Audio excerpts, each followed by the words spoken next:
Hello नमस्कार दोस्तों, स्वागत है आप सभी लोगों का हमारे एजुकेशन ज्ञान यूट्यूब चैनल के अंदर। मैं सौरभ एक बार फिर आपके साथ। गाइस आज जो है इसमें हम करने वाले हैं MHI 5 का एक न्यू चैप्टर पर। लेकिन गाइस उससे पहले मैं आपको कहना चाहूँगा कि आप जो है चैनल को सब्सक्राइब कर लीजिए और साथ में बेल आइकन में जरूर दबाइए, ठीक है। और साथ में जैसे आप प्लेलिस्ट पे विजिट करेंगे हमारे यहाँ पे, तो आपको यहाँ पे MHI 1, 2, 5 वगैरह की वीडियो भी मिल जाएंगी, ठीक है। बाकी 4 की वीडियो भी बनाई जाएंगी आपको, यानी कि सारा हिस्ट्री का सब कुछ मिल जाएगा। यहाँ पे सोल्व असाइनमेंट की वीडियो भी आपको मिल जाएगी जो इस समय के हैं, ठीक है। जैसे मैंने एक बना भी रखी है MHI 1 की, तो यहाँ पे आके आप विजिट कर सकते हैं और अपने असाइनमेंट वगैरह सब कुछ कर सकते हैं क्लियर, ठीक है। बाकी आज हम बात करने वाले हैं इसमें MHI 5 के यूनिट नंबर 11 की, ठीक है। एजुकेशन ज्ञान यूट्यूब चैनल है, इसको पहले सब्सक्राइब कर लीजिएगा, उसके बाद यहाँ पर आइएगा, ठीक है गाइस। बाकी आपको बाद में पता लगेगा वीडियो किस तरह की है। तो इसमें देखिए हम चैप्टर क्लियर करने वाले हैं। चैप्टर का नाम है कृषि एवं शिल्प उत्पादन का संगठन, जो कि उत्तर भारत तक है सिर्फ, ठीक है। इसमें 2 दिए गए हैं, दक्षिण भारत, उत्तर भारत। तो ये उत्तर भारत का है, ठीक है। ये जो है 6 से लेके 13वीं शताब्दी के दौरान है, जो कि उत्तर भारत में हुआ, उसका इतिहास सिर्फ ये, और बाकी इसमें कुछ भी नहीं है, ठीक है। यहाँ पे सन भी दिया गया है इसका। बाकी शताब्दी की बात करो 6 से लेकर 13वीं शताब्दी के बीच में ये आता है, ठीक है। अब आता है कृषि का प्रसार और विस्तार, यानी कृषि का फैलाव कैसे हुआ, कैसे कृषि बढ़ी, किस तरह से मतलब कृषि को देखा गया कि मतलब वो कृषि लोग करने लगे, ज़्यादा रुचि नहीं लगे उसमें, ये सब चीज़ इसके अंदर बताई गई है। प्रारंभिक मध्यकालीन भारत के ग्रामीण भू अनुदान अभिलेखों से हमें इसकी जानकारी प्राप्त होती है। भू अनुदान मतलब होता है भूमि अनुदान। इन अभिलेखों में जो है पहली बार गांव के विस्तार का वर्णन मिलता है। यहाँ से मतलब हमें देखने को मिलता है कि जो गांव थे वो अपना विस्तार कर रहे थे, अपने एक तरह से विकास कर रहे थे, फैलते जा रहे थे वो, ठीक है।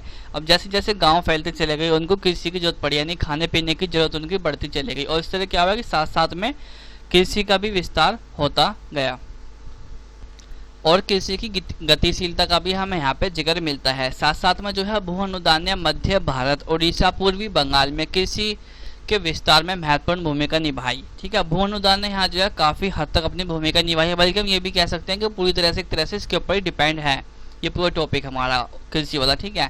साथ साथ में ये बात हमारे उत्तर भारत ही नहीं, दक्षिण भारत में भी ये बात सही थी। भू अनुदान द्वारा नए क्षेत्रों में कृषि के विस्तार से राजनीतिक अर्थव्यवस्था में धीरे धीरे बदलाव आया। अब कहने का अर्थ यह है कि मतलब भू अनुदान है क्या। वैसे जो है मुख्य रूप से हम कह सकते हैं कि भू अनुदान मतलब होता है जैसे भूमि को दान करना। अब मान लीजिए राज्य की तरफ से किसी को भूमि दान की गई, ठीक है। अब तक क्या था, मतलब उसके ऊपर राज्य का अधिकार था, तो उस भूमि पे कोई कुछ नहीं कर सकता था बिना राजा की परमिशन के या फिर जिसकी भी जमीन है उसकी परमिशन के, ठीक है। लेकिन अब वो भूमि जो है काफ़ी हद तक दान की गई, उससे लोगों को वो निजी हो गई, उससे वो मतलब खुद खेती करने लगे या फिर दूसरों से करवाने लगे। यहाँ पे जो मुख्य रूप से भूमि दान की गई थी वो जो है ब्राह्मण वगैरह को दी गई थी। उनका कोई, अगर हम वैसे बताएं एकड़ में कोई, तो किसी के पास 7,000 एकड़, किसी के पास 70,000 एकड़ ज़मीन उनको दान दी गई थी, ठीक है। तो इस हिसाब से क्या हुआ कि इतनी इतनी ज़मीन जब लोगों को मिली तो उन्होंने खेती करना शुरू किया इस पर। बाद में वो उस चीज़ से खेती करते चले गए, और ऐसे ही कृषि का और साथ साथ में गांव का दोनों का ही विकास हमें यहाँ पे एक साथ देखने को मिलता है। और बाकी जो कुछ चीज़ें ऐसी थी मतलब कि इससे अर्थव्यवस्था में तो बदलाव आया ही, साथ साथ में बंजर भूमि जो थी उसके ऊपर चारागाह करवाते, यानी कि जानवरों को चराया जाता था। और जो वन थे उन वन में भी इनका ही समावेश होता था। जो वन थे यानी जो जितने भी जंगल होते थे यहाँ पे, उन सब पे सीधा सीधा राज्य का नियंत्रण होता था, ठीक है। यानी कि जंगलों पर किसी का अधिकार नहीं था, सीधा सीधा राज्य का अधिकार था जंगलों के ऊपर।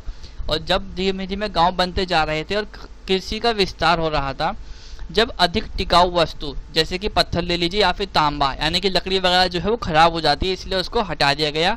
जैसे कि भू अनुदान मान लीजिए इस राज्य के तहत या फिर इसकी ज़मीन दी गई है, वहाँ पे इस तरह का जो प्लेट वगैरह लगानी होती थी उसको पहले लकड़ी वगैरह किसी और चीज़ में लगाया जाता था। यहाँ पे जो है लेकिन उसमें चेंजिंग आया, यहाँ पे उसे पत्थर या फिर तांबे के ऊपर छपवाना शुरू कर दिया गया, ठीक है। इससे क्या हुआ कि वो मतलब ख़राब नहीं होते थे, काफ़ी टाइम तक वो उसमें दिखने लग गए, काफ़ी नाम उसके अंदर दिखाई देने लगे। इस तरह जो है इन पर काफ़ी कुछ भू अनुदान अभिलेखों के नाम नजर आने शुरू हुए।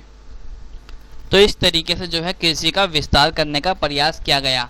और साथ साथ में जो अनुदान प्राप्त करता था, यानी जिसको भूमि मिलती थी, वो अब वो उस भूमि को मतलब ऐसे ही नहीं छोड़ सकता था, उसका उपभोग करना चाहता था, उसका बेनिफिट वो लेना चाहता था। इसी वजह से जो है उन्होंने भूमि को जुताई के अधीन आना पड़ा उनको, यानी कि उसके खेत जोतने पड़े और उनके ऊपर कृषि करने स्टार्ट कर दी या फिर दूसरों से करवाई, यहाँ पे कुछ भी कह सकते हैं हम, ठीक है। वैसे मुख्य रूप से दूसरों से ही कृषि करवाई गई थी। ऐसे उदाहरण की संख्या में ज़्यादा मिलती है जब निजी व्यक्ति द्वारा अनुदानों ने भूमि के ऊपर मतलब कृषि की गई, मतलब ऐसी भूमि जो मतलब पहली बार जिसके ऊपर खेती की जा रही है उसको खिल कहा जाता था, ठीक है। और ऐसी भी भूमि प्राप्त होती थी जिनके ऊपर पहले से मतलब खेती की जा रही थी, ठीक है। उसको तो हम कृषि के लिए सीधा कह सकते हैं जिसके ऊपर पहली बार खेती हो रही थी, लेकिन उसको खिल कहा जाता था।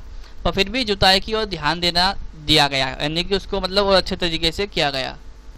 भू अनुदानों से ग्रामीण क्षेत्रों का विकास हुआ, जिससे जंगलों की समाप्ति हुई, और क्योंकि जंगल काटते चले गए उसके साथ साथ उसको भूमि बना दिया गया ज़मीन, और उसको खुदाई करके उसके ऊपर खेती की जाने लगी साथ साथ में, और बंजर भूमि पर कृषि होने लगी। जो भूमि ऐसी थी जिसके ऊपर आज तक कई भूमि कृषि नहीं की या फिर जिसके ऊपर खेती होती नहीं थी, वो ऐसी ज़मीन के ऊपर भी अब खेती की जाने लगी। ऐसे ही ह्वेनसांग ने जो है, ह्वेनसांग जो है ये एक चीन के व्यक्ति हैं, ठीक है, जो कि यहाँ पे आए थे भारत में। इन्होंने जो है जितने भी बुद्ध स्थल थे बौद्ध के, उन सब का वो किया था, भ्रमण किया था, यानी चक्कर मारा था, घूमे थे, और साथ में भारत भी घूम के गए थे, ठीक है। इन्होंने जो है टक, चीनापति, जालंधर, सतलज आदि राज्यों का वर्णन किया है। इन्होंने इन राज्यों के बारे में बताया है, और साथ साथ ही इन राज्यों की मिट्टी के प्रकार की उर्वरकता की क्षमता भी इन्होंने वर्णन किया है, यानी कि किस राज्य की मिट्टी की क्षमता कैसी थी, क्योंकि उसके हिसाब से खेती की जा सकती थी। यह सभी इस बात के प्रमाण है कि 7वीं शताब्दी के दौरान पंजाब में व्यापक रूप से खेती का प्रचलन था, ठीक है। मतलब इन सब बातों से हमें ये पता चलता है कि हाँ अच्छी खासी खेती वहाँ पे होती थी 7वीं शताब्दी के अंदर, ठीक है। पंजाब में बात की जाए तो पंजाब में भी खेती का काफ़ी प्रचलन था। साथ में बंगाल देश में एक जगह है टिपपेरा, जगह नहीं सॉरी, बंगाल देश के टिपपेरा अभिलेख हैं, उनमें जो है 100 में से ज़्यादा ब्राह्मण को वन भूमि दिए जाने का उल्लेख है। तो इस हिसाब से अगर मान लीजिए एक ब्राह्मण को एक 7-7 हज़ार एकड़ भी ज़मीन दी गई तो 100 को काफ़ी ज़्यादा ज़मीन दी गई होगी, ठीक है। तो इसलिए यहाँ पे 100 का ही उल्लेख फिलहाल किया गया है। वैसे 100 से ज़्यादा हैं पर फिलहाल कोई गिनती नहीं है इन चीज़ों की। और जो अभिलेख हैं उनसे हम ये देख पाते हैं कि मतलब इनमें कुछ विशेष मामले भी थे, लेकिन साथ में हमें जो है यहाँ पे इस तरह के प्रमाण में मिलते हैं देखने को, यानी कि ऐसा अंदाज़ा लगाया गया है कि इस तरह मतलब हो सकता है, और काफ़ी हद तक ये काफ़ी विद्वानों के अनुसार सही भी है। जब किसी निजी व्यक्ति ने धार्मिक योग्यता हासिल करने के लिए राज्य अधिकारियों से निवेदन किया होगा कि कुछ धनराशि लेकर वह किसी खिल भूखंड को कर मुक्त कर दे, यानी कि अब जो पहले मान लीजिए जो ज़मीन दान की जाती थी ब्राह्मणों को, उसके ऊपर से उन्हें जो है राज्य को टैक्स तो देना ही होता था। पर लेकिन यहाँ पे ऐसा भी हमें देखने को मिला है कि मतलब कुछ निजी व्यक्ति ने, कुछ प्राइवेट व्यक्ति ने, उन्होंने ऐसा काम किया कि मतलब कि उन्होंने दिखा दिया कि मतलब ज़मीन जो है धार्मिक योग्यता के लिए हमारे लिए नहीं है, ठीक है, हमारे हित के लिए नहीं है। साथ में जो उस ज़मीन जो है खिल जिसको कहा जाता था, जिसके ऊपर खेती आज तक कभी नहीं की गई थी, ठीक है, उसकी बात हो रही है यहाँ पे, उसको जो है कर मुक्त कर दे, यानी कि उसके ऊपर से टैक्स को हटा दे। साथ साथ ही उस जमीन को जो है उसके द्वारा फिर वह किसी ब्राह्मण आदि किसी धार्मिक संस्था को दान किया जाता होगा, ठीक है। यहाँ पे दो ही चीज़ का वर्णन हमें देखने को मिलता है, एक तो कि ब्राह्मण को दान किया जाता होगा, दूसरा या फिर किसी धार्मिक संस्था को। धार्मिक संस्था में यहाँ पे सारे ही आती हैं। और साथ साथ ही राज्य को कोई भी कर चुकाए बगैर भी वो उसका उपज का उपभोग करता होगा, यानी कि बाद में बेशक वो फिर से खेती कर रहा हो उसके ऊपर या फिर वो कुछ और कार्य कर रहा हो, उसके ऊपर टैक्स नहीं लगता था। और ऐसा भी देखने को मिला है कि मतलब वापस वो उस पर दोबारा खेती ही करता था बिना टैक्स के, ठीक है। अब आता है हमारा सिंचाई की। अब तक मतलब खेती तो हमें पता चलती है किस तरह उसका विस्तार हुआ, कैसे, मतलब कुल मिला के वही छोटा सा टॉपिक है जो हमने अभी फिलहाल पढ़ा ऊपर। और बात आती है फिर सिंचाई की। सिंचाई भी करनी जरूरी है खेती में, तो सिंचाई वहाँ पे कैसे की जाती थी। तो देखिए इसमें जो सिंचाई करने के 3 तरीके थे, जो कि मैं आपको सीधा शॉर्टली बता देता हूँ। इन तीनों तरीके से ही सिंचाई की जाती थी। ये तीनों तरीके मतलब कुएं, नहर से सिंचाई की जाती थी। जाहिर सी बात है क्योंकि हर टाइम बारिश नहीं होती थी। जिस समय बारिश होती थी उस समय शायद सिंचाई की जरूरत ना पड़ती हो, पर लेकिन जिस समय बारिश नहीं होती थी उस समय जो है नहर से और कुओं से यहाँ पे सिंचाई की जाती थी खेतों को, यानी पानी दिया जाता था। 8वीं शताब्दी में अरबों द्वारा सिंध पर विजय पाने के समय, यानी कि जिस समय अरबों ने सिंध पर विजय पा ली थी, उस समय जो है हमें उस क्षेत्र में भी सिंचाई सुविधाओं का हमें वर्णन मिलता है, यानी कि काफ़ी जगह से जानकारी हमें प्राप्त होती है उस समय के भी। और साथ साथ ही हमें पता चलता है कि नदी के जो जल था उनका भी रुख मोड़ दिया गया था। क्यों? क्योंकि नदी मतलब जैसी थोड़ी बहुत बारिश होती थी या फिर कई बार बाढ़ आने की वजह से सारी फसल तबाह हो जाती थी।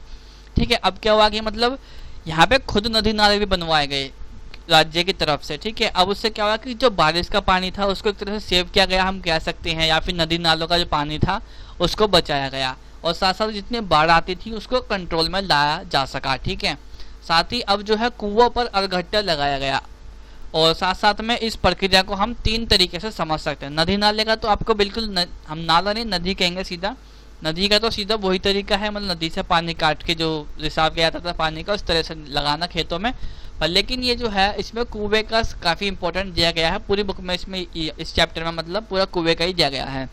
अरघट्टा मतलब होता है, जैसे आपने कुआं देखा होगा, कुएं के ऊपर जो साइड साइड में लकड़ी लगी हुई होती है, लोहा जो भी आप लगाते हैं। ठीक है, उसके बाद में जो ऊपर से जो लकड़ी जा रही होती है उसके बीच में जो गोल पहिया सा लगा होता है उसको हम अरघट्टा कहते हैं। ठीक है, इस व्यवस्था को हम जो है 3 तरीके में बांटते हैं, 3 तरीके से समझ सकते हैं। ठीक है, हम इसको 3 तरीके से समझते हैं। पहली अवस्था में क्या होता है कि एक चक्र के घेरे से पात्र जुड़े होते हैं, एक तरह से हम कह लीजिए कि कोई डब्बा वगैरह है जो लगा हुआ है उसमें। ठीक है, हम उसको घुमाते हैं और साथ में एक तरफ से वो पानी भरता जाता है, दूसरी तरफ से वो पानी गिरता जाता है।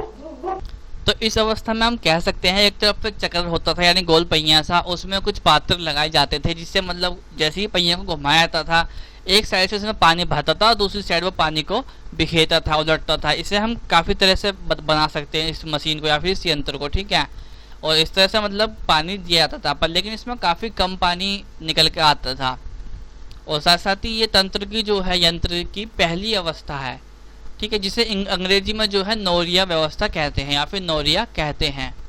फिर आती है दूसरी व्यवस्था। अब दूसरी व्यवस्था में क्या होता है कि तीनों व्यवस्था मतलब हमारी कुएं से ही अटैच है, पहली बात तो ये है। ठीक है, और फिर दूसरी चीज़ कि ये जो अवस्था थी इसमें पहिया जो है एक लंबी रस्सी से जुड़ा होता था। अब जो कुएं के ऊपर जो पहिया था उसमें एक लंबी सी रस्सी होती थी जो सीधी कुएं में जाती थी, दूसरी रस्सी होती थी जो हमारे हाथ में होती थी। ठीक है, एक तरह से हम इसको जंजीर की तरह प्रयोग कर सकते हैं, हम रस्सी जंजीर कुछ भी लगा सकते थे इसमें, और जिसे पहिए पर एक हार की तरह टांग दिया जाता था, यानी कि बिल्कुल ऐसे यू शेप में। ठीक है, एक आपके हाथ में दूसरा नदी कुएं के अंदर।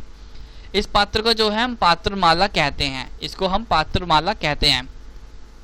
ये यहाँ पे जो कुछ वर्ड है इंपॉर्टेंट है, आपके नोट करने लायक वर्ड है।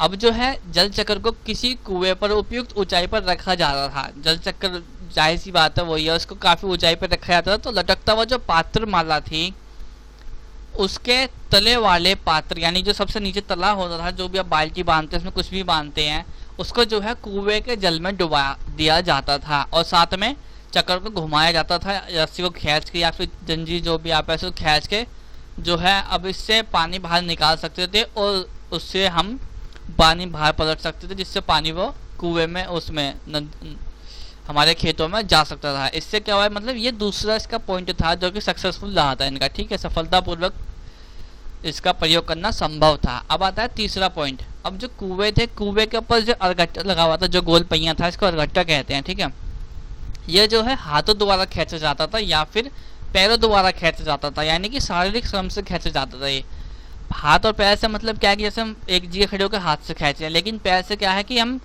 रस्सी को नहीं खींच रहे, हम अपने पैर से जो है आगे चलते जा रहे हैं, रस्सी को पकड़ रखा है हमने हाथ से इस तरीके से। इसको जो है गियर पद्धति नाम दिया गया है, या फिर इसको हम पशु शक्ति से भी चलाया जा सकता था, यानी कि इसमें जानवरों का बांध के उनसे भी खिंचवाया जा सकता था पानी। ऐसे कहता है कि पानी थोड़ा ज़्यादा निकल के आ सकता था, क्योंकि अगर पशु शक्ति लगाते हैं तो उसमें पानी हम ज़्यादा ले सकते थे। और ये जो है जल चक्र अपनी तीसरी अवस्था में पहुंच चुका था यहाँ पे, ये इसकी तीसरी व्यवस्था बताई गई है। तो यही था इसका सिंचाई का जो तरीका था वैसे। और साथ साथ में जो है विभिन्न क्षेत्रों से प्राप्त अभिलेखों में कुओं और तालाबों के संदर्भ हमें काफ़ी देखने को मिलते हैं, यानी कुएं और तालाब हर चीज़ के हमें यहाँ पे संकेत मिलते हैं। और गुजरात से जो है खास तौर पर हमें एक अलग तरह के कुएं देखने को मिलते हैं, सीढ़ीदार कुएं। सीढ़ीदार कुएं मतलब जो नॉर्मल कुआं होता है उससे काफ़ी बड़े बनाए जाते थे, कम से कम 5 गुना 10 गुना ज़्यादा बड़े कुएं होते थे। इनमें क्या होता था कि हम डायरेक्ट कुएं के अंदर भी जा सकते थे, एक तरह से हल्की हल्की इसमें सीढ़ी बनाई जाती थी, अंदर जाकर हम डायरेक्टली पानी भर के भी ला सकते थे। ठीक है, ये काफ़ी बड़े कुएं हैं, इनके भी काफ़ी प्रमाण मिलते हैं हमें गुजरात से देखने को। और इन्हें जो है वापी कहा जाता था। ठीक है, सीढ़ीदार कुओं को वापी कहा जाता था या फिर सीढ़ीदार कुएं भी इसको हम कह सकते हैं। यह सभी जो है कुएं तालाब आदि फसलों की सिंचाई में ही यूज़ नहीं होते थे, बल्कि ये जो है गैर किसी उद्देश्य से भी प्रयुक्त किए जाते थे, यानी यूज़ किए जाते थे। ऐसा काम मतलब जो खेती का नहीं है उनके लिए भी यूज़ किए जाते थे ये कुएं जो थे, ठीक है।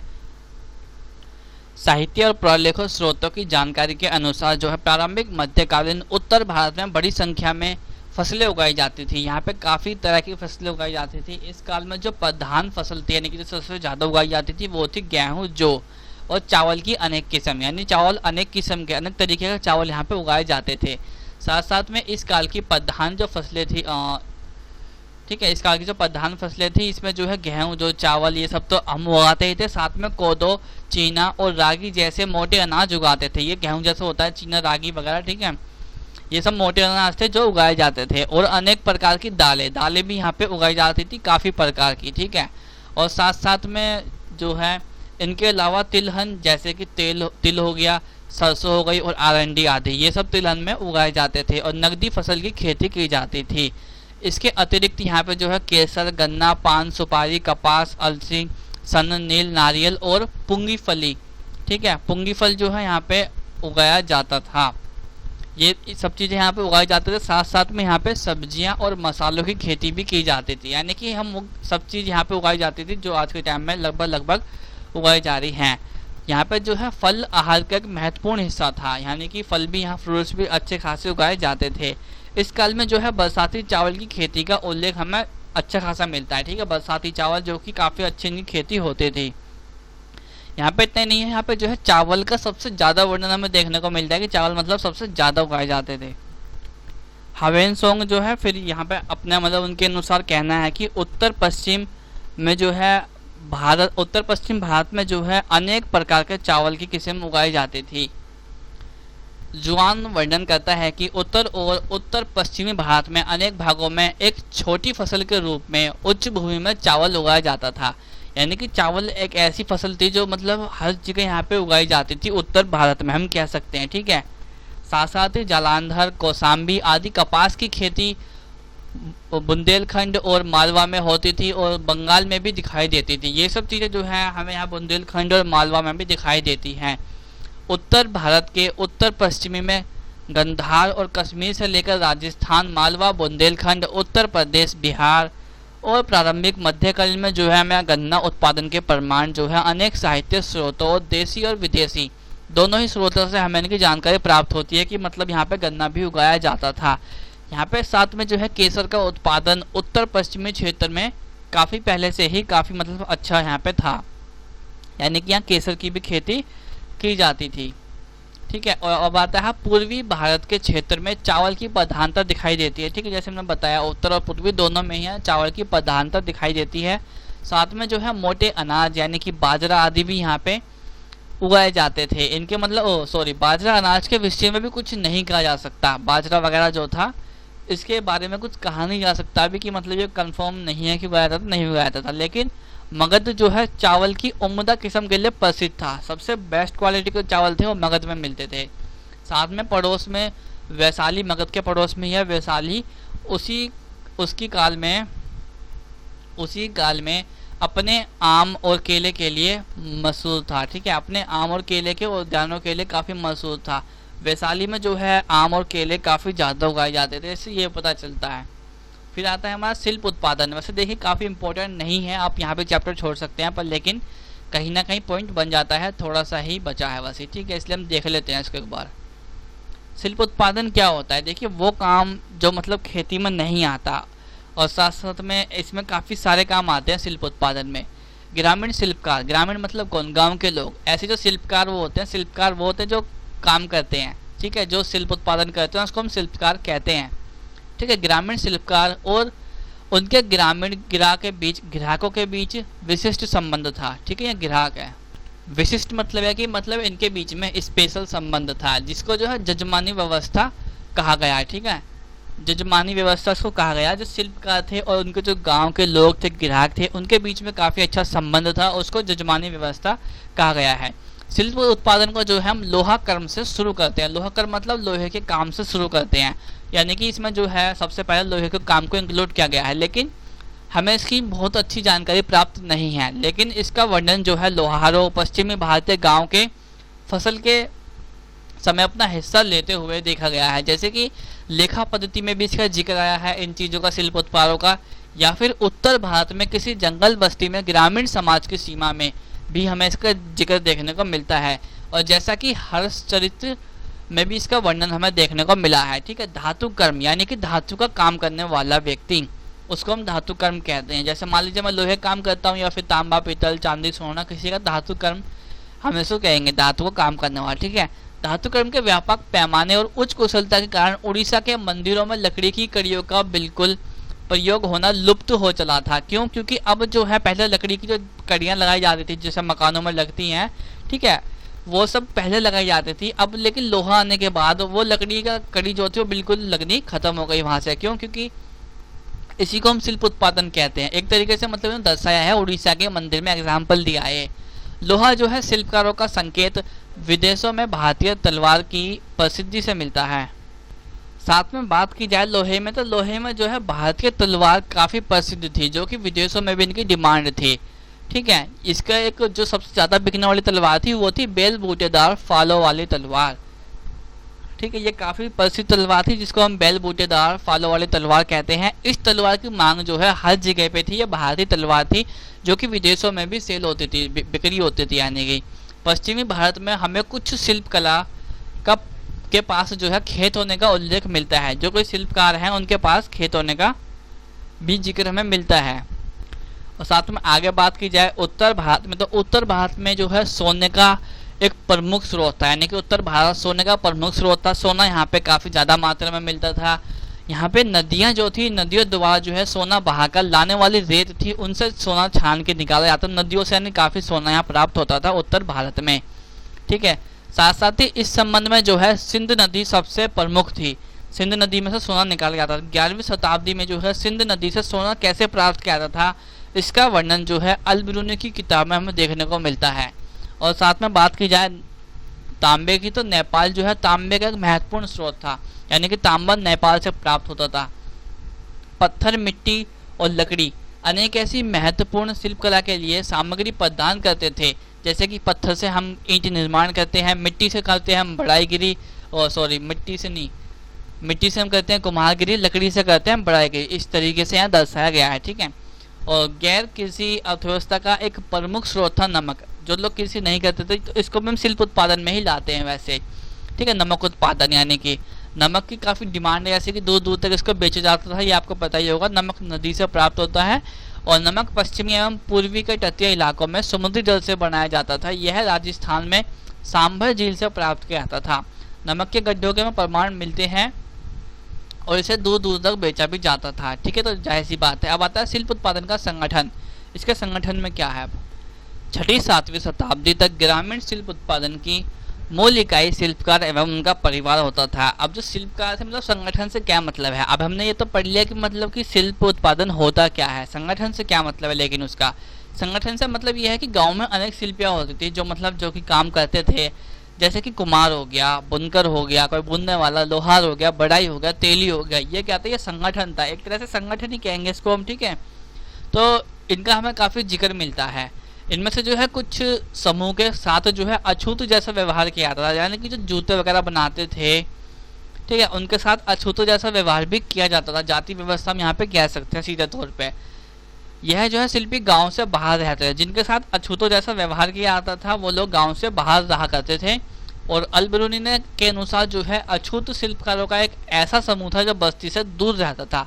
ये अल बिरूनी के अनुसार बताया गया है। जैन उद्धरण में जो है उन्हें नारुआ कहा गया, नाम दिया गया है इनको। नारुआ व्यावसायिक समूह की श्रेणी में रखा गया है। नारुआ अर्थ होता है अनाछूत, और इनको नारुआ या फिर करुआ भी कह सकते हैं हम। ठीक है, करुआ, नारुआ, करुआ यानी कि होता है अछूतों की श्रेणी से भिन्न थे, यानी अलग थे। इसको ये चीज़ हम कह सकते हैं। तो यहाँ पे भी देखिए हम वही वाली व्यवस्था कह सकते हैं कि जो ग्राहक थे, ग्रामीण ग्राहक थे, और जो शिल्पकार था उनके बीच में काफ़ी अच्छा संबंध था, जिसको जजमानी व्यवस्था कहा गया। लेकिन जो अनाछूत थे, अछूत थे लोग, उनके बीच में शायद हमें ये चीज़ देखने को नहीं मिलती। कुछ शिल्पकार मतलब ऐसे भी थे जो फसल के बदले में किसानों को अपनी सेवाएं उपलब्ध कराते थे, यानी कि उनसे वो खाने के लिए अनाज गेहूं ले लेते और साथ में अपने जो बनाए उनकी चीज़ें थी उनको दे दिया करते थे। ऐसे कुछ शिल्पकार भी हैं जिनके पास मतलब अपने खुद के भी खेत थे, ऐसा भी हमें देखने को मिलता है। बाकी ये जो है सब एक तरह से संगठन की तरह काम करते थे। क्यों? क्योंकि जो है धार्मिक संगठन जो थे, जो धार्मिक चीज़ें थी, वहाँ पे जो है हमें काफ़ी हद तक मतलब इन सबको एक साथ काम करते देखा गया है। ठीक है, तो ये मतलब एक तरह से संगठन ही था, पर लेकिन इस प्रकार का कोई शब्द का भी हमें उल्लेख नहीं मिला है रियल मायने में। ठीक है, तो इसके साथ ही वीडियो समाप्त होती है और उम्मीद करता हूँ वीडियो आपको पसंद आई होगी। ठीक है, इस बाकी आपने चैनल सब्सक्राइब नहीं किया है तो चैनल सब्सक्राइब कर लीजिए, और वीडियो अगर आप यहाँ तक पहुँच ही गए हो तो वीडियो को शेयर ज़रूर कर दीजिएगा। ठीक है, लाइक आप कीजिए मत कीजिए, आपके ऊपर डिपेंड करता है। तो गाइस मिलते हैं जल्दी अगली वीडियो में, इसमें इतना ही था। Thank you guys.